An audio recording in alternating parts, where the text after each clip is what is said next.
filho, quando você foi achado por Ele?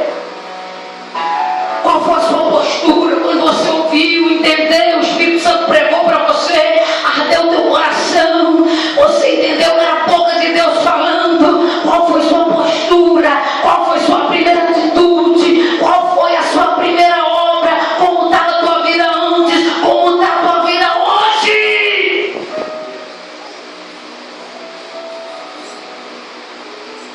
A postura do rei, rico, afamado, grande e muito procurado e muito destacado. A minha Bíblia diz que ele ouviu. Romanos 10:17 diz que a fé vem pelo ouvir. A palavra diz que ele ouviu. Começou a chorar.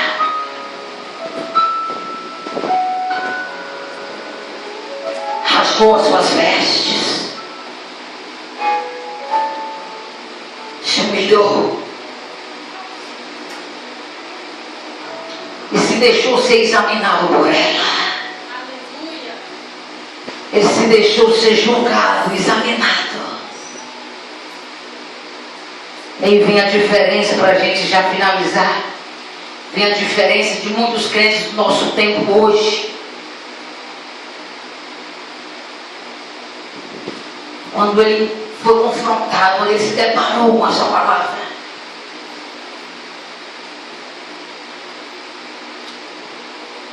A primeira pergunta que ele fez foi: qual a vontade então? Qual a vontade de Deus para mim? O que Deus está exigindo de mim? Deus está exigindo alguma coisa, eu quero saber qual a vontade dele. E muitas vezes o contrário do que a gente ouve hoje.